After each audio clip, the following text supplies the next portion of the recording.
हमारे सभी व्यूअर्स को बहुत बहुत जय जय श्री सीताराम। जैसा कि मैं अपनी हर वीडियो में बताता रहा हूँ कि अगर हमारे ऊपर कुछ भी संकट है, कोई भी समस्या है, गृह कलह है, या बच्चों का स्टडी में मन नहीं लग रहा, या कोई फाइनेंशियल हमारे पर प्रॉब्लम है, तो महाबली हनुमान जी के चरणों में स्वयं को समर्पित कर दो और हमारा कल्याण हो जाएगा। लेकिन एक बात मैं और भी बताता रहा हूँ, और वो मैंने ये बात कही है कि सबसे पहले हमें प्रथम पूज्य संकट मोचक भगवान श्री गणेश का नाम अवश्य लेना है। उसके बाद में जब हम प्रभु श्री राम को याद कर लेते हैं, उनके नाम की स्तुति पढ़ते हैं, और तब महाबली हनुमान जी की पूजा करते हैं, हनुमान चालीसा का पाठ करते हैं, तो हमें अपेक्षित परिणाम मिलने की आशा ज़्यादा बढ़ जाती है। लेकिन सबसे जरूरी बात, कई बार फिर भी लोगों को अपेक्षित परिणाम नहीं मिल रहे, तो सबसे महत्वपूर्ण बात यह है कि जो हमारे प्रथम पूज्य देवता हैं, हफ्ते में एक बार उनके निमित्त भी हमारे को थोड़ी सी पूजा करनी चाहिए, क्योंकि उन्होंने जग को बचाने के लिए अपने जीवन को भी संकट में डाल दिया था। आप कहेंगे वो कैसे? एक बार अनिलासुर नामक एक दैत्य ने पूरे जगत में आतंक मचा दिया। वह लोगों को उठाता और अपने मुंह में ऐसे ही बिना चबाए डाल देता था। इससे तीनों लोक में हाहाकार मच गया, देवता तक घबरा गए और सब जने भगवान गणेश जी के पास पहुंचे। भगवान गणेश जी ने जग को बचाने के लिए उस अनिलासुर दैत्य को अपने मुख में बिना चबाए डाल दिया। अब उन्होंने डाल तो लिया, लेकिन जो उस अनिलासुर का जो ताप था वो बहुत ज्यादा था। उससे हुआ क्या? भगवान श्री गणेश के पेट में जलन मच गई, बहुत अत्यधिक। अब देवता परेशान कि अपने जो सुरक्षा करने वाले इन देवता की रक्षा कैसे की जाए, इनको जो परेशानी है, जो दुख है, उसको दूर कैसे किया जाए। इसका सॉल्यूशन जो देवताओं के वैद्य हैं अश्विनी कुमार, उन्होंने कहा कि भगवान गणेश जी को दूर्वा खिलाई जाए। और तभी से यह प्रचलन हो गया कि जो भी भगवान गणेश को दूर्वा अर्पित करते हैं, भगवान उनसे बहुत प्रसन्न होते हैं और उनके संकटों को हर लेते हैं। उनके जो काम होते हैं उनको बिगड़ने नहीं देते। अब दूर्वा जो घास होती है, जिसे दूब घास भी कहते हैं, वो बहुत ठंडी होती है। कभी स्वयं भी आप खाकर देखिएगा तो उससे आपको एहसास होगा कि वो कितनी हमारे को ठंडक देती है। कुछ परेशानियों में जब हमारे शरीर का ताप बढ़ जाता है तो वो अत्यधिक लाभदायक होती है।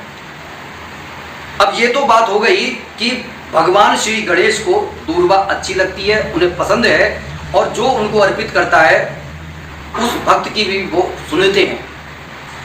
लेकिन लोगों को यही नहीं मालूम कि आखिर दूर्वा किस तरीके से अर्पित की जाती है, वो कौन सी घास होती है।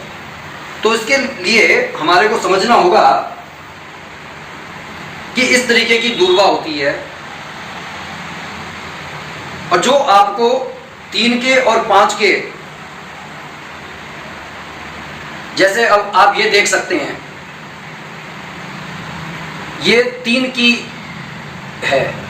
आप इसे गौर से आप देख सकते हैं कि ये जो घास है, ये 1 2 3, इसी तरीके से एक पंचमुखी भी होती है। अगर इसमें होगी तो मैं आपको दिखाता हूं।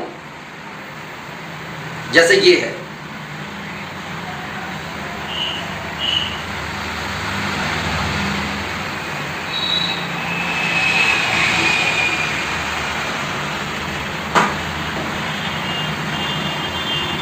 आप देख रहे होंगे कि 1 2 3 और ये छोटी सी 4 और ये 5।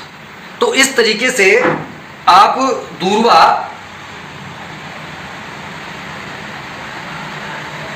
भगवान गणेश को समर्पित कर सकते हैं।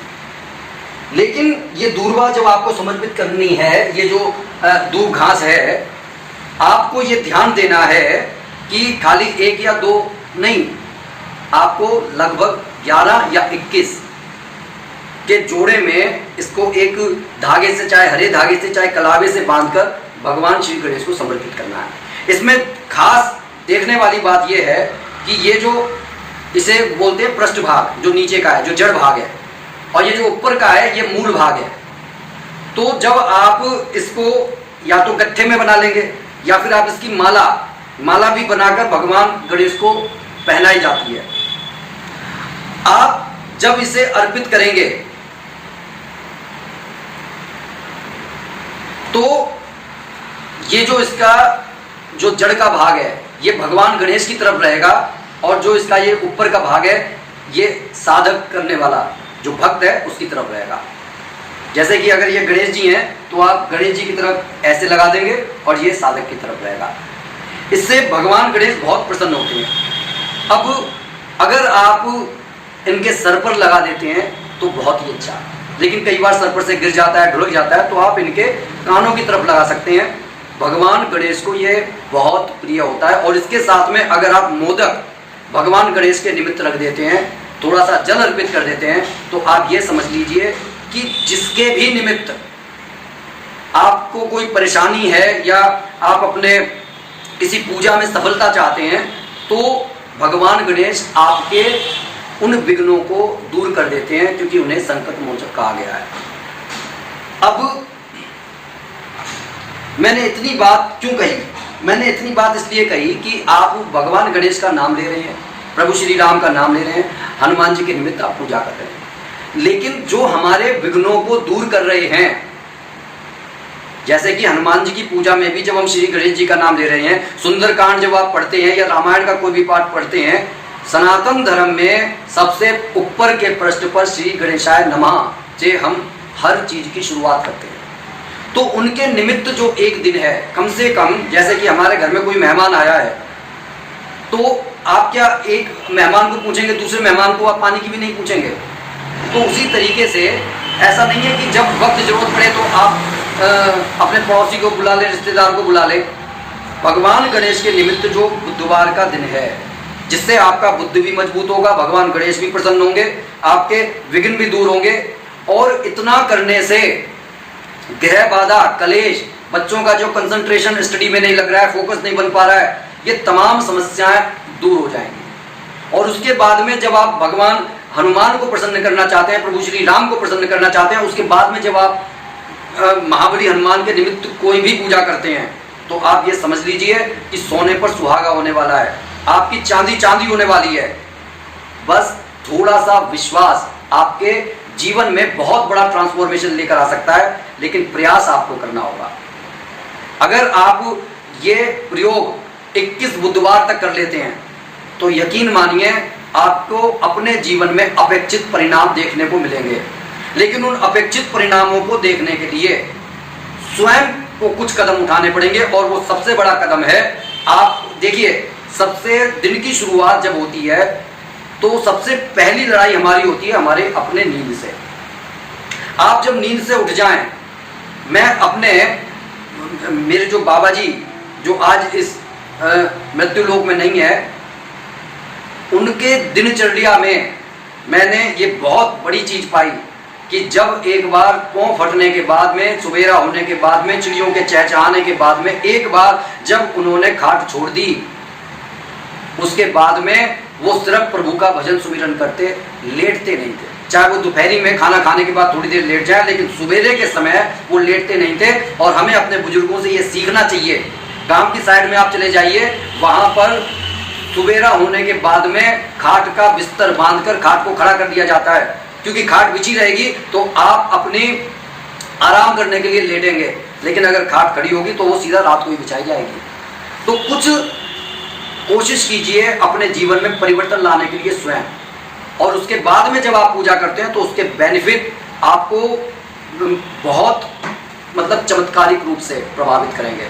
तो जो भी लोग महाबली हनुमान जी की पूजा में जिन्हें अपेक्षित परिणाम नहीं मिल रहे हैं, एक बार हनुमान जी की जो भी पूजा करते हैं, ये जो भगवान श्री गणेश हैं जिन्हें प्रथम पूज्य का स्थान मिला हुआ है, उनकी उनको जो है थोड़ी सी दूर्वा अर्पित करके देखें, दूब घास अर्पित करके देखें। और एक बात और, दूर्वा अर्पित करने का जो ये तरीका है, क्योंकि कई बार ये होता है ना कि हमने बस अर्पित कर दिया, अर्पित करने का तरीका है पूरी श्रद्धा और विश्वास के साथ, उस तरीके से आप अर्पित करेंगे, बेनिफिट मिलेंगे।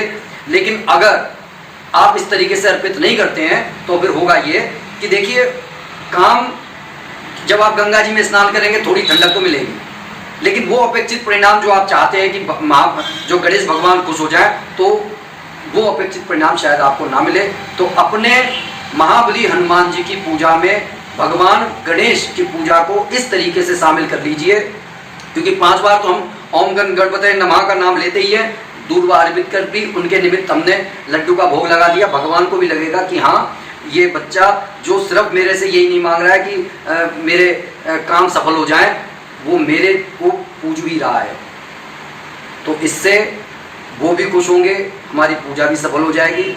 और जब पूजा सफल हो जाएगी तो फिर इस जीवन में रहते रहते ही जो है सांसें बंद होने से पहले ही हम इस धरती पर ही स्वर्ग के दर्शन कर लेंगे।